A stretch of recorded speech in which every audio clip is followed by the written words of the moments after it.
இப்போ வந்து ரிப்பீட்டடாக ஒரு அன்பிளான்டாக ஒரு ப்ரெக்னென்சி ஆகிடுச்சு, அவங்க அந்த மாத்திரை எடுத்தே பழகிட்டாங்க. என்ன பிரச்சனை வரும் அப்படின்னு பார்த்தீங்கன்னா, நம்ம சொன்னோம் டியூப்பில் ப்ரெக்னென்சி நிற்கும்னு சொன்னோம். ரிப்பீட்டடாக அபார்ஷன் ஆகும்போது என்ன ஆகும்னா, அவங்க வந்து ஒரு ப்ராப்பரான ஒரு ஆன்டிபயோட்டிக் எடுத்துருக்க மாட்டாங்க. இன்ஃபெக்ஷன் சான்சஸ் அதிகம். இங்கே இருக்கக்கூடிய டியூப்ஸ் வந்து அவங்களுக்கு வந்து பிளாக் ஆகிடும். டியூபல் பிளாக் அப்படின்னு சொல்லுவோம். நெக்ஸ்ட் டைம் கன்சீவ் ஆகிறதே அவங்களுக்கு சம்டைம்ஸ் கஷ்டமாக இருக்கும். நெக்ஸ்ட் ரிப்பீட்டடாக ஒரு டிஎன்சி பண்ணாங்கன்னா என்ன ஆகும்னு பார்த்தீங்கன்னா வந்துட்டு கர்ப்பப்பை உள்ளார வந்துட்டு அந்த உள்ளார இருக்க எண்டோமெட்ரியம் வந்து ப்ராப்பராக ஹெல்த்தியாக இருக்காது. அதெல்லாம் ஒட்டிக்க ஆரம்பிச்சிடும். அங்கேயும் வந்து கன்சீவ் ஆகிறது வந்து கஷ்டமாக இருக்கும் அவங்களுக்கு. இதுதான் ரிப்பீட்டடாக அபார்ஷன் அவங்களா போய் பண்ணும்போது ஃபேஸ் பண்ணக்கூடிய விஷயம். அவங்க என்றைக்கு ப்ரெக்னென்சி பிளான் பண்ணுறாங்களோ அன்றைக்கி அந்தளவுக்கு யூட்ரஸ் ஹெல்த்தியாக இல்லை, இன்ஃபெக்ஷன் பெல்விக் இன்ஃப்ளமேட்டரி டிசீஸ் மாதிரி செட்டன் ஆகிடுச்சு.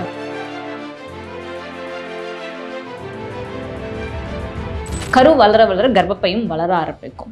ஒரு சில கர்ப்பப்பை வாய் வந்துட்டு அந்த அளவுக்கு ஸ்ட்ராங்காக இருக்காது. ஒரு வீக்காக இருக்க யூட்ரஸாக இருந்துச்சுன்னா என்ன ஆகும்னா ப்ரெக்னென்சி அட்வான்ஸாக ஒரு 5 மாதத்துலேயோ இல்லை 7 மாதத்துலேயோ ஒரு வலியே இல்லாமல் இந்த கர்ப்பப்பை வந்து வீக்காகி லென்த் வந்து குறைஞ்சி போயிடும். ஒரு 4 சென்டிமீட்டர் இருக்கக்கூடிய கர்ப்பப்பை வாய் வந்து இவங்களுக்கு டக்குன்னு ஒரு 2 சென்டிமீட்டர் 1 சென்டிமீட்டர்னு விரிவாக்கம் ஆகும்போது தானாகவே வந்து பாப்பா வந்து வெளியில் வந்து விழும்.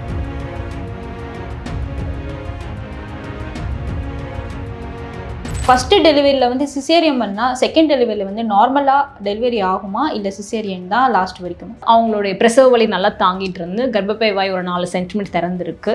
இப்போ கன்சீவ் ஆகும்போது குழந்தைக்கும் இந்த குழந்தைக்கும் ஒரு 18 மாதம் கேப் இருக்கும். அப்போ தான் அந்த தையல் போட்ட இடம் நல்லா ஆறி இருக்கும். அப்படின்னும் போது அம்மாவுக்கு பிபி இல்லை, சுகர் இல்லை, குழந்தை சுற்றி தண்ணி நல்லா இருக்குது, பாப்பாவோட வெயிட் நல்லா இருக்குது, நஞ்சும் வந்துட்டு கீழே இறங்கி இல்லை அப்படின்னும் போது ஒரு நார்மல் டெலிவரி ட்ரை பண்ண முடியும்.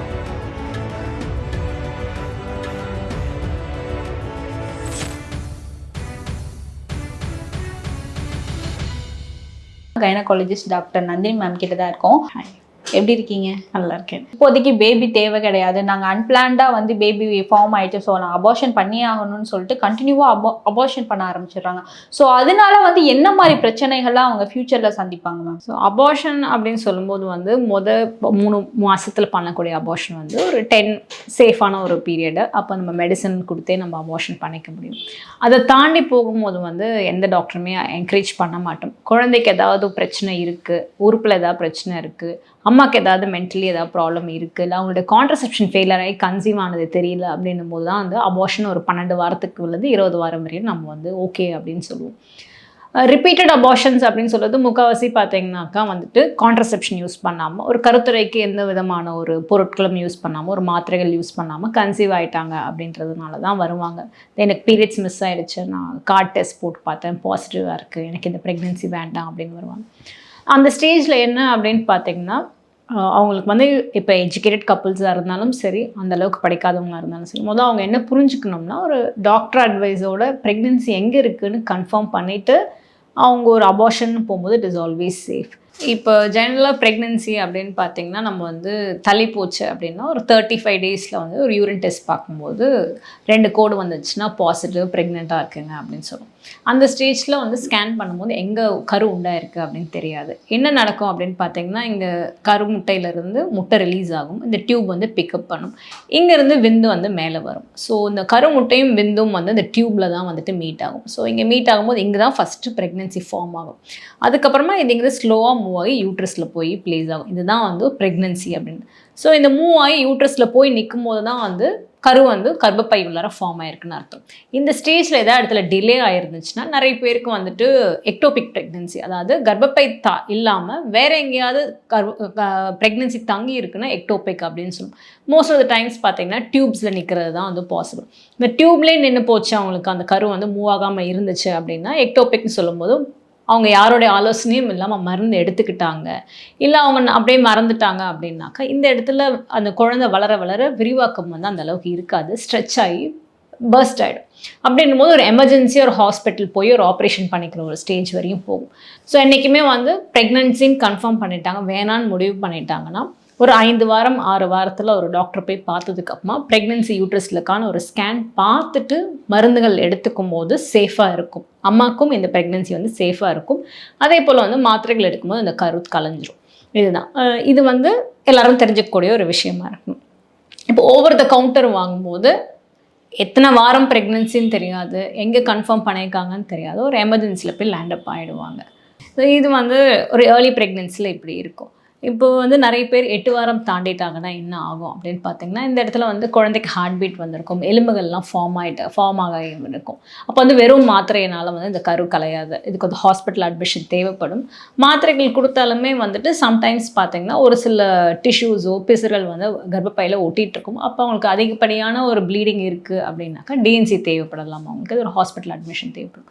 12 வாரம் தாண்டின ஒரு குழந்தையா இருக்குது, இப்போ 11 வாரத்துலேருந்து 13 வாரத்தில் ஒரு என்டி ஸ்கேன் ஒன்று பண்ணும். அந்த ஒரு ஸ்டேஜ்லேயே வந்து குழந்தையோட உறுப்புகள்லாம் நம்ம ஏர்லியாக பார்க்க முடியும். இதயம் எப்படி இருக்குது, மூளை எப்படி இருக்குது, வேறு ஏதாவது முக்கியமான உறுப்புகளில் ஏதாவது பிரச்சனை இருக்கா அப்படின்ட்டு. ஒரு வேளை பிரச்சனைகள் இருந்துச்சு அப்படின்னாக்கா அந்த ஸ்டேஜில் நம்மளால் வந்துட்டு இந்த குழந்தை வேணாலும் அவங்க கருக்கலைப்பு செய்துக்க முடியும். ஒரு 20 வாரம் வரையும் வந்துட்டு 20 வாரத்தில் இன்னொரு ஸ்கேன் பண்ணுவாங்க. அந்த ஸ்டேஜ்லேயும் இந்த மாதிரியான விஷயங்கள் பார்த்துட்டு ஒரு 2 டாக்டரோட அட்வைஸோட இந்த குழந்தை பிறந்தாக்கா சர்வைவ் ஆக முடியாதுன்னு ஒரு பொசிஷனில் இருக்கும்போது அபார்ஷன்ஸ் ஒத்துப்போம் நம்ம. இல்லாட்டி மதர் வந்துட்டு மென்டலி நாட் சவுண்ட் அப்படின்னும் போது அந்த அபார்ஷன் ஒத்துப்போம். இதுக்கு எம்டிபி ஆக்ட் எல்லாம் இருக்குது நமக்கு. ஸோ இதுதான் வந்து ஒரு கருக்கலைப்புக்கான ஒரு சில விஷயங்கள் எல்லாரும் தெரிஞ்சுக்கக்கூடிய ஒரு இருக்கும். இப்போ வந்து ரிப்பீட்டடாக ஒரு அன்பிளான்டாக ஒரு ப்ரெக்னென்சி ஆகிடுச்சு, அவங்க அந்த மாத்திரை எடுத்தே பழகிட்டாங்க, என்ன பிரச்சனை வரும் அப்படின்னு பார்த்தீங்கன்னா, நம்ம சொன்னோம் டியூப்பில் ப்ரெக்னென்சி நிற்கும்னு சொன்னோம். ரிப்பீட்டடாக அபார்ஷன் ஆகும்போது என்ன ஆகும்னா அவங்க வந்து ஒரு ப்ராப்பரான ஒரு ஆன்டிபயோட்டிக் எடுத்துருக்க மாட்டாங்க, இன்ஃபெக்ஷன் சான்சஸ் அதிகம். இங்கே இருக்கக்கூடிய டியூப்ஸ் வந்து அவங்களுக்கு வந்து பிளாக் ஆகிடும், டியூபல் பிளாக் அப்படின்னு சொல்லுவோம். நெக்ஸ்ட் டைம் கன்சீவ் ஆகிறதே அவங்களுக்கு சம்டைம்ஸ் கஷ்டமாக இருக்கும். ஸோ இதுதான் வந்துட்டு ரிப்பீட்டடாக அபார்ஷன் பண்ணும்போது நடக்கும். நெக்ஸ்ட் ரிப்பீட்டடாக ஒரு டிஎன்சி பண்ணாங்கன்னா என்ன ஆகும்னு பார்த்தீங்கன்னா வந்துட்டு கர்ப்பப்பை உள்ளார வந்துட்டு அந்த உள்ளார இருக்க எண்டோமெட்ரியம் வந்து ப்ராப்பராக ஹெல்த்தியாக இருக்காது, அதெல்லாம் ஒட்டிக்க ஆரம்பிச்சிடும். அங்கேயும் வந்து கன்சீவ் ஆகிறது வந்து கஷ்டமாக இருக்கும் அவங்களுக்கு. இதுதான் ரிப்பீட்டடாக அபார்ஷன் அவங்களா போய் பண்ணும்போது ஃபேஸ் பண்ணக்கூடிய விஷயம். அவங்க என்றைக்கு ப்ரெக்னென்சி பிளான் பண்ணுறாங்களோ அன்றைக்கி அந்தளவுக்கு யூட்ரஸ் ஹெல்த்தியாக இல்லை, இன்ஃபெக்ஷன் பெல்விக் இன்ஃப்ளமேட்டரி டிசீஸ் மாதிரி செட்டன் ஆகிடுச்சு அப்படின்னா இந்த இஷ்யூஸ் வரும் அவங்களுக்கு. மேம் ஒரு சில பேத்துக்கு வந்து தானாகவே வந்து நேச்சுரலாக அபார்ஷன் ஆகிட்டே வரும், அது எதுனாலேயே தெரியாது. இப்போ டாக்டர்கிட்ட கேட்டால் வந்து மேபி ஜெனட்டிக்காக இருக்கலாம் அப்படி இப்படி சொல்கிறாங்க, அது எதுனால மேம்? குழந்தை வந்துட்டு ஒரு சிலவங்களுக்கு வந்து கர்ப்பப்பை வந்து தாங்கக்கூடிய சக்தி இருக்குது, அதாவது வீக்காக இருக்குது யூட்ரஸ் அப்படின்னு நிறைய பேர் சொல்லுவாங்க. இப்போ வந்து 3 மாதத்துல ஒருத்தவங்களுக்கு அடிக்கடி வந்துட்டு கரு கலைஞ்சிட்டே இருக்குது அப்படின்னாக்கா அவங்களுக்கு வந்துட்டு ஜெனட்டிக்காக ஏதாவது ப்ராப்ளம் இருக்கான்னு வந்து நம்ம டெஸ்ட் பண்ணிப்போம், ஜெனட்டிக் டெஸ்டிங். அந்த மதருக்கும் பண்ணுவோம், ஃபாதருக்கும் கப்பிளுக்கும் கேரியோடைப்பிங்ன்ற ஒரு விஷயம் பண்ணும். நெக்ஸ்ட்டு பார்த்தீங்கன்னா வந்து யூட்ரஸில் ஏதாவது பிரச்சனை இருக்கா, அதாவது கஞ்சனெட்டில் பிறப்புக்கும் போதே வந்து அந்த கர்ப்பப்பை வந்துட்டு ஒரு கர்ப்பப்பையாக இருக்கா, கர்ப்பப்பையில் திரை மாதிரி எதாவது இருக்கா, செப்டேட் யூட்ரஸ்னு சொல்லுவாங்க, 2 கர்ப்பப்பை இருக்கா, வேறு ஏதாவது பிரச்சனைகள் இருக்கா அப்படின்றத நம்ம பார்க்கணும். அப்படி கர்ப்பப்பை உள்ளார இருக்க இடம் வந்து எண்டோமெட்ரியம்னு சொல்லுவோம். அதுதான் வந்து ப்ரெக்னென்ட் ஆனதுக்கப்புறமா பெட்டாக ஃபார்ம் ஆகும். அந்த பெட்டில் ஏதாவது அவங்களுக்கு ஒரு டிஸ்டர்பன்ஸ் வருது அப்படின்னும் போது கரு வந்து ப்ராப்பராக யூட்ரஸோட ஒட்டாது, இம்ப்ளான்டேஷன்ன்ற ஒரு விஷயம் நடக்காது. அதனால தான் வந்து ரிப்பீட்டடாக அபார்ஷன்ஸ் அவங்களுக்கு ஆகும். இது வந்து 3 மாதத்துல நடக்கக்கூடிய ஒரு சில விஷயங்கள். அதே போல் அம்மாவுக்கு வந்துட்டு அதிகப்படியான சுகர் இருக்குது, ஹெல்த் கண்டிஷனில் ஏதாவது ஒரு இஷ்யூ இருக்குனாலும் வந்துட்டு அவங்களுக்கு அபார்ஷன் ஆகிற பாசிபிலிட்டிஸ் இருக்குது. இப்போ பார்த்தோம்னா ஒரு சிலவங்களுக்கு வந்துட்டு குறை மாதத்தில் வந்துட்டு அபார்ஷன் ஆகிடுது, டெலிவரி ஆகிடுது அப்படின்னு சொல்லுவாங்க. அது என்ன பிரச்சனை அப்படின்னு பார்த்தீங்கன்னா கர்ப்பப்பை வந்துட்டு கரு வளர கர்ப்பப்பையும் வளர ஆரம்பிக்கும். ஒரு சில கர்ப்பப்பை வாய் வந்துட்டு அந்த அளவுக்கு ஸ்ட்ராங்காக இருக்காது, சர்விக்ஸ் அப்படின்னு நம்ம சொல்லுவோம். அந்த சர்விக்ஸ் வந்துட்டு கடைசி டெலிவரி நாளுக்கு முன்னாடி வரையும் பார்த்தீங்கன்னா இறுக்கமாக மூடி இருக்கும். கர்ப்பப்பை வந்து ஒரு வீக்காக இருக்க யூட்ரஸாக இருந்துச்சுன்னா என்ன ஆகும்னா ப்ரெக்னென்சி அட்வான்ஸாக ஒரு 5 மாதத்துலேயோ இல்லை 7 மாதத்துலேயோ ஒரு வலியே இல்லாமல் இந்த கர்ப்பப்பை வந்து வீக்காகி லென்த் வந்து குறைஞ்சி போயிடும். ஒரு 4 சென்டிமீட்டர் இருக்கக்கூடிய கர்ப்பப்பை வாய் வந்து இவங்களுக்கு டக்குன்னு 2 சென்டிமீட்டர் 1 சென்டிமீட்டர் வந்து விரிவாக்கம் ஆகும்போது தானாகவே வந்து பாப்பா வந்து வெளியில் வந்து விழுந்துடும். இது வந்து அபார்ஷன், ஸ்பான்டேனியஸ் அபார்ஷன் சொல்லுவோம். இது வந்து சர்வைக்கல் இன்காம்பிட்டன்ஸ்னு சொல்லக்கூடிய ஒரு விஷயம். இந்த மாதிரி ரிப்பீட்டடாக அவங்களுக்கு வந்து 2 வாட்டி ஆயிடுச்சு அப்படின்னும் போது வந்துட்டு இந்த ஒரு டெலிவரிக்கு அப்புறமா இருக்கக்கூடிய ஒரு பீரியட்க்கு அப்புறமா வந்து ஒரு ஸ்கேன் பண்ணி பார்ப்போம், 3D அல்ட்ராசவுண்ட் ஸ்கேன் பண்ணி பார்ப்போம், 4D பண்ணி பார்த்துட்டு கர்ப்பப்பை யூட்ரஸ் எப்படி இருக்குது, கர்ப்பப்பை வாய் எப்படி இருக்குன்னு பார்த்துட்டு நெக்ஸ்ட்டு கன்சீவ் ஆகும்போது இவங்களுக்குலாம் என்ன பண்ணணும்னா ஒரு 11 வாரத்துலேருந்து 13 வாரத்தில் என்டி ஸ்கேன் முடிச்சுட்டு குழந்தை உறுப்பெல்லாம் ஓரளவுக்கு ஹெல்த்தியாக இருக்குது அப்படின்னு கண்டுபிடிச்சோம்னாக்கா தையல் போடும். இது வந்துட்டு என்சர்க்லாஜ் அப்படின்னு சொல்லுவோம். நேச்சுரலாக க்ளோஸாக இருக்கக்கூடிய சர்விக்ஸ் வந்து இவங்களுக்கு வீக்காக இருக்கிறதுனால நம்ம வந்து ஆர்டிஃபிஷியலாக ஒரு தையல் போட்டு க்ளோஸ் பண்ணி வைப்போம். ஒரு 36 வாரம் வரையும் நம்மளால் எப்படி இந்த ப்ரெக்னென்சியை கொண்டு போக முடியும், ஒரு குறை மாதமாக இல்லாமல் ஓரளவுக்கு வயபிளாக இருக்கக்கூடிய ஒரு குழந்தை கொடுக்க முடியுமான்றதுக்காக இந்த தையல் போடும். இது வந்து ரிப்பீட்டடாக அபார்ஷன் ஆகும் தெரிஞ்சுக்கணும் என்ன காரணம், அவங்க கர்ப்பப்பை வாய் வீக்னஸாக இல்லை அவங்களுக்கு வந்து ரத்தம் உறையிற தன்மையில் பிரச்சனை இருக்கா, இன்னொரு விஷயம் வந்து உறையிற தன்மை பிரச்சனை அப்படின்னு ஆப்லஸ் சிண்ட்ரோம் அப்படின்னு நம்ம சொல்லுவோம். அந்த பிரச்சனை இருந்தாலும் என்ன ஆகும்னா ரத்த ஓட்டம்ன்றது குழந்தைக்கு வந்து அந்த அளவுக்கு போகாது. இப்போ வந்து ப்ரெக்னெண்ட்டாக இருக்காங்கன்னா அம்மா கிட்ட இருந்து குழந்தைக்கு வந்து ரத்த ஓட்டம் நியூட்ரிஷனாக போக ஆரம்பிக்கும். அது எப்படி போகும்னு பார்த்தீங்கன்னா இந்த பிளாசண்டா மூலமாக தொப்புள் கொடி மூலமாக தான் போகும். ஸோ இந்த ஆப்லஸ் சிண்ட்ரோம் அப்படி இருக்கவங்களுக்குன்னு பார்த்தீங்கன்னாக்கா அவங்களுக்கு தானாகவே இந்த ரத்தம் வந்து உறையிற தன்மை ஜாஸ்தியாக இருக்கும். அப்படின்னும் போது அந்த அளவுக்கு வந்துட்டு ரத்த ஓட்டம் இருக்காது, குழந்தை வெயிட் கம்மியாக இருக்கும். சம்டைம்ஸ் வந்து குறை மாதத்துலேயே சீக்கிரம் டெலிவரி ஆகும், அம்மாவுக்கு வந்து பிபி வரக்கூடிய பிரச்சனைகள்லாம் இருக்கும். ஸோ இதுவும் இருக்கா அப்படின்றத நம்ம ஸ்க்ரீன் பண்ணுவோம். இது எல்லாமே வந்து ஒரு பேட் ஆப்ஸ்டிக் ஹிஸ்ட்ரி அப்படின்னு சொல்லுவோம், ரெக்கரண்ட் ப்ரெக்னன்சி லாஸஸ்ன்னு சொல்லுவோம். ஸோ எந்த இடத்துல அவங்களுக்கு பிரச்சனை இருக்குன்றதை நம்ம அனலைஸ் பண்ணிவிட்டு அவங்களுடைய ப்ரீவியஸ் டெலிவரி அபார்ஷன்ஸோட ஹிஸ்ட்ரியை வச்சு அவங்கள வந்து நம்ம ட்ரீட்மெண்ட் பண்ணணும். ஆப்லானும் போது 3 மாதத்துல ரிப்பீட்டடாக ஒரு 2-3 வாட்டி அபார்ஷன் ஆகிருக்கு, இல்லாட்டி ஒரு குறை மாதமாக அபார்ஷன் ஆகிருக்கு, எந்த பிரச்சனையும் இல்லை அப்படின்னும் போது பிபி இருந்திருக்கு அப்படின்னாக்கா அது ஆப்பில் ஸ்க்ரீனிங் பண்ணுவோம். டெலிவரி ஆகி ஒரு 6 வாரம் கழித்து பிளட் டெஸ்ட் எடுப்போம். அதுக்கப்புறம் திருப்பி ஒரு 12 வாரம் கழித்து இன்னொரு வாட்டி பிளட் டெஸ்ட் எடுத்து பார்ப்போம். ஒருவேளை அது பாசிட்டிவ் அப்படின்னு வந்துச்சுன்னா அடுத்த ப்ரெக்னென்சியில் என்ன பண்ணுவோம்னு பார்த்தீங்கன்னா குழந்தைக்கு ஹார்ட் பீட் வர வரையும் வெயிட் பண்ணுவோம். ஸ்கேனில் கர்ப்பப்பை உள்ளார தான் இருக்குது அப்படின்னாக்கா அதுக்கப்புறம் ரத்தம் உறையாமல் இருக்கிறதுக்கு இருக்கக்கூடிய இன்ஜெக்ஷன்ஸ் டேப்லெட்ஸ் நம்ம கொடுப்போம். அப்படி கொடுக்கும்போது குழந்தை வந்து வெயிட் கரெக்டாக அடிக்குவேட்டாக வருவாங்க, நியூட்ரிஷனும் கரெக்டாக போயிட்டுருக்கும். ஸோ இந்த மாதிரியான விஷயங்கள் தான் வந்து ரிப்பீட்டடாக அபார்ஷன் ஆகும்போது இருக்கக்கூடிய பிரச்சனைகள். அண்ட் இன்னொரு விஷயம் மேம், இப்போ வந்து சில பேர்த்துக்கு வந்து சிசேரியன் பண்ணுவாங்க, சில பேர்த்துக்கு வந்து நார்மல் டெலிவரி நடக்கும். ஃபஸ்ட்டு டெலிவரியில் வந்து சிசேரியன் பண்ணால் செகண்ட் டெலிவரியில் வந்து நார்மலாக டெலிவரி ஆகுமா இல்லை சிசேரியன் தான் லாஸ்ட் வரைக்கும்? இப்போ வந்து ஒருத்தவங்களுக்கு குழந்தை சிசேரியன் ஆயிருக்கு அப்படின்னாக்கா நம்ம வைக்கக்கூடிய கேள்விகள் அப்படின்னு பார்த்தோம்னா நிற மாதம் குழந்தையா பிறந்துச்சுங்களா இல்லை குறை மாதம் பிறந்துச்சா அப்படின்னு சொல்லி. ஒரு குறை மாதத்தில் சிசேரியன் ஆயிருக்குன்னா ஏதோ ஒரு காம்ப்ளிகேஷன் தான் ஆகியிருக்கும். ஸோ அடுத்த டெலிவரின்றது அந்த குறை மாதம் ஒரு 34 வாரத்தில் டெலிவரியாக இருந்தாங்கன்னா இந்த வாட்டி 34 வாரம் வரையும் தாங்குவாங்களான்ற ஒரு விஷயம் தெரியாது. ஒரு நிற மாதத்தில் பாப்பாவோட இதய துடிப்பு கம்மியாக இருந்திருக்கு, இல்லை அம்மாவுக்கு ஏதோ ஒரு பிரச்சனை இருந்து ஆப்ரேஷன் பண்ணாங்க அப்படின்னும் போது நார்மல் டெலிவரிக்கான பாசிபிலிட்டிஸ் இருக்குது. இது வந்து விபேக்னு சொல்லுவோம், வெஜினல் பர்த் ஆஃப்டர் சிசேரியன் அப்படின்னு சொல்லுவோம். அதாவது அவங்களுடைய பிரசவ வலி நல்லா தாங்கிட்டு இருந்து கர்ப்பப்பை வாய் ஒரு 4 சென்டிமீட்டர் திறந்துருக்கு. இப்போ கன்சீவ் ஆகும்போது குழந்தைக்கும் இந்த குழந்தைக்கும் ஒரு 18 மாதம் கேப் இருக்கணும். அப்போ தான் அந்த தையல் போட்ட இடம் நல்லா ஆறி இருக்கும். அப்படின்னும் போது அம்மாவுக்கு பிபி இல்லை, சுகர் இல்லை, குழந்தை சுற்றி தண்ணி நல்லா இருக்குது, பாப்பாவோட வெயிட் நல்லா இருக்குது, நஞ்சும் வந்துட்டு கீழே இறங்கி இல்லை அப்படின்னும் போது ஒரு நார்மல் டெலிவரி ட்ரை பண்ண முடியும். இவங்க எல்லோரும் வந்து அவங்களுடைய ஹெல்த் கேர் ப்ரொவைடரை ஃபஸ்ட்லேருந்தே ஒரே ஹெல்த் கேர் ப்ரொவைடராக பார்த்துக்கிட்டு என்ன பிரச்சனை இருக்குது இல்லை அப்படின்னு பார்த்துட்டு வரணும். பழைய நோட்ஸ், அதாவது ப்ரீவியஸ் டெலிவரி நோட்ஸும் வந்து அந்த டாக்டர் பார்க்கணும். அப்போ தான் எந்த இடத்துல இன்செஷன் போட்டாங்க, என்ன பிரச்சனைகள் இருந்துச்சு இல்லை அப்படின்றது தெரியும். அப்படின்னும் போது டெஃபினட்டாக சிசேரியன் ஆனவங்களுக்கு ஒரு நார்மல் டெலிவரி கொடுக்க முடியும்.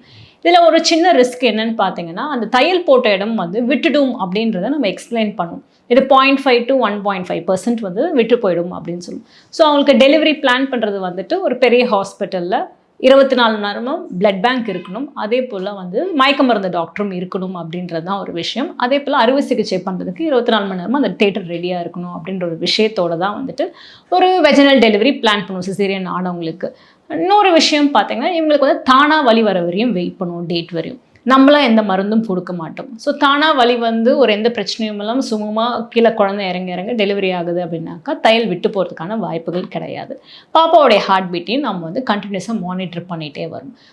பாப்பாவோடைய ஹார்ட் பீட் நல்லா இருக்குது, அம்மாவோடைய இதய துடிப்பு அதாவது பல்ஸ் ரேட் நல்லா இருக்குது, பிபி நார்மலாக இருக்குது, யூரின் வந்துட்டு ஒரு பிளட் கலந்த ஒரு யூரினாக போகல அப்படின்னும் போது ப்ரெக்னென்சி நல்லா போயிட்டுருக்கு, அந்த கர்ப்பப்பை தையல் விடலை அப்படின்றத ஒரு ரீஅஷ்யூரிங்காக வச்சுட்டு ஒரு கண்டினியூஸ் மானிட்டரிங்கோட நம்ம அலோவ் பண்ணுவோம்.